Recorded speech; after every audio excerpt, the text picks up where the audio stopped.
Le 26 avril 1986, Tchernobyl, une ville ukrainienne inconnue située à une centaine de kilomètres de Kiev, devint célèbre dans le monde entier et reste aujourd'hui encore un tragique symbole de l'ère soviétique.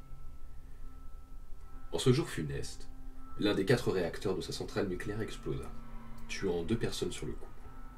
Au cours des 9 jours qui suivirent, une gigantesque quantité de radiation nucléaire s'échappa de la centrale, 100 fois plus que les bombes larguées sur Nagasaki et Hiroshima à la fin de la Seconde Guerre mondiale, causant la mort de plusieurs dizaines d'autres employés. Le nombre exact est d'ailleurs sujet à caution. Ce fut la première catastrophe à atteindre le niveau 7 sur l'échelle internationale des événements nucléaires, INES, seulement dépassée depuis lors par la fusion du cœur du réacteur de Fukushima en 2011. On délimita alors une zone d'exclusion de 50 km de laquelle furent évacuées 336 000 personnes, pour l'essentiel originaires de la ville voisine de Pripyat. La nature, bien sûr, n'a que faire des zones d'exclusion définies par les humains. Peu de temps après la catastrophe, de vastes territoires de ce qui constitue aujourd'hui l'Ukraine, la Biélorussie et la Russie furent contaminés par des retombées radioactives au gré de la direction prise par le vent ce jour-là. À un degré moindre, les radiations de Tchernobyl eurent des répercussions dans toute l'Europe, contaminant aussi bien des moutons irlandais que des ours allemands ou des rennes norvégiens. 30 ans plus tard, les lieux n'ont pas beaucoup changé. Les rares visiteurs autorisés à pénétrer dans la CEZ, la zone d'exclusion de 2600 km² entourant Tchernobyl, évoquent un paysage apocalyptique, un monde figé dans le temps. Même le processus naturel de décomposition a cessé de fonctionner, selon les recherches menées par l'Université de Caroline du Sud. En effet, les hauts niveaux de radiation dans le sol ont détruit la plupart des bactéries et champignons nécessaires à la décomposition de la matière organique. Les vestiges fantomatiques d'arbres morts, il y a des dizaines d'années, se trouvent encore exactement à l'endroit de leur chute, et la forêt est jonchée de couches superposées de feuilles mortes qui ne se dégradent pas.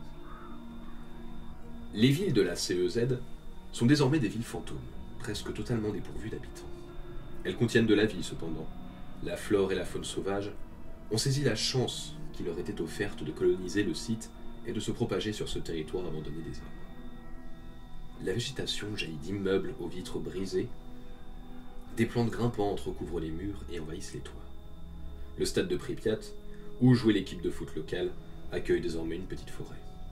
La fête foraine, qui devait ouvrir le jour même de la catastrophe, expose toujours ses sinistres manèges au milieu des herbes luxuriantes. Contrairement à ce qu'on pourrait croire, de nombreuses espèces sont capables de prospérer sur des terres radioactives. Les oiseaux en particulier s'avèrent beaucoup plus résistants aux dégâts provoqués par la radiation à long terme qu'on ne l'avait imaginé. Là où l'on craignait un développement anormal de l'organisme et des malformations, de nombreuses espèces, vivant sur le lieu telles l'hirondelle rustique et la mésange charbonnière, ne semblent guère affectées par les radiations. La CEZ est désormais un refuge inattendu pour la faune et la flore sauvages, et accueille de nombreux élans, chevreuils et autres cervidés. Grâce à des pièges photographiques installés par l'Université de Géorgie dans les zones les plus contaminées, on a même pu repérer de grands mammifères comme les loups gris, des sangliers, des renards roux et des chiens riverains.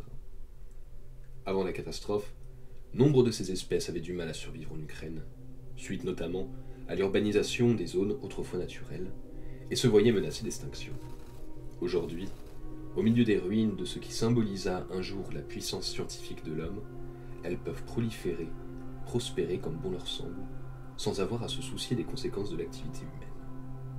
La population de loups vivant dans la zone, ses alentours, par exemple, est 7 fois plus importante que dans les 4 réserves non contaminées de la région.